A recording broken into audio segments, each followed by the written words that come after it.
ഇപ്പോഴും ഉള്ളത് കയ്യൂർ ശിവനി പഞ്ചായത്തിലെ ചൂട്ടയൻപാറ. ഒരുപാട് ചരിത്രമുറങ്ങുന്ന മണ്ണാണ് ഇത്. പഴയ കാലഘട്ടത്തിൽ ഗോത്ര സംസ്കൃതിയിൽ അന്ന് ജീവിച്ചിരുന്ന ചില കീഴ്ജാതിക്കാരും അന്നത്തെ മേൽജാതിക്കാരും തമ്മിലുള്ള ചില ബദ്ധവൈര്യങ്ങളുടെയും സംഘടനകളുടെയും ഒക്കെ കഥ ഈ മണ്ണിനും പറയാനുണ്ട്. അതൊന്നുമല്ല ഇപ്പോൾ ഈ മണ്ണിന്റെ ഏറ്റവും വലിയ പ്രത്യേകത. നിങ്ങൾ ഈ കാണുന്ന ഈ കുളമുണ്ടല്ലോ, ഈ പാറക്കുളം, പള്ളം എന്നൊക്കെ പറയും ചിലയിടങ്ങളിൽ. ചൂട്ടാൻപാറയിലെ ഈ പാറക്കുളം ഒരിക്കലും വറ്റില്ല. ഏത് കൊടിയ വേനലിലും.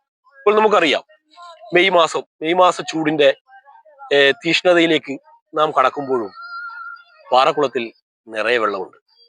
മഴക്കാലമാകുമ്പോൾ ഈ പ്രദേശമാകെ പച്ച പട്ടുടുത്ത് ഹരിതാഭയുടെ വർണ്ണ പൊലിമയിൽ ഇങ്ങനെ അണിഞ്ഞൊരുങ്ങി നിൽക്കും.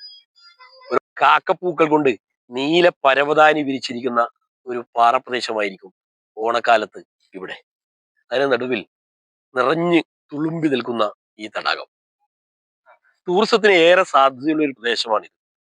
ഒരുപക്ഷെ ഭാവിയിൽ കയ്യൂർ ശിവനി പഞ്ചായത്തിന്റെ ടൂറിസ്റ്റ് സാധ്യതകളിൽ ഏറ്റവും മനോഹരമായ ഒരു ഇടമായി ഇത് മാറുമായിരിക്കാം.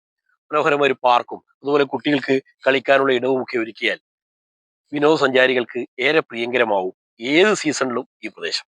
ഇപ്പോൾ തന്നെ വിവാഹ ആൽബങ്ങൾക്കും അതുപോലെ തന്നെ മറ്റ് റീൽസ് എടുക്കാനും മറ്റ് പല പരസ്യ ചിത്രങ്ങൾ എടുക്കാനും ഷോർട്ട് ഫിലിമുകൾക്കും ഒക്കെ ഏറ്റവും പ്രിയപ്പെട്ട ലൊക്കേഷനായിട്ട് ഈ പ്രദേശം പല ക്യാമറമാൻമാരും തിരഞ്ഞെടുക്കാറുണ്ട്. ധാരാളം പേർ ഇവിടെ വരാറുമുണ്ട്.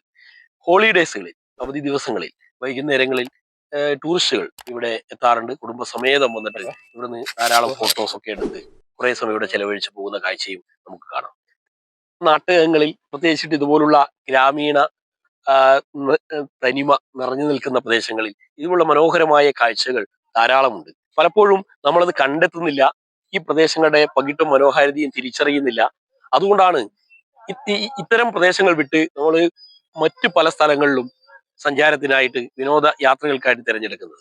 നമ്മുടെ നാട്ടിൽ തൊട്ടടുത്ത് തന്നെ ഇത്രയും സുന്ദരമായ പ്രദേശങ്ങൾ ഉണ്ടായിട്ടും നാം അത് കാണുന്നില്ല എന്നുള്ളതാണ് നമ്മളേറെ ദുഃഖിപ്പിക്കുന്ന ഒരു കാര്യം. അത്തരം കാഴ്ചകളിലേക്കാണ് ക്യാമറ കണ്ണുമായി ഞങ്ങൾ എത്തുന്നത്.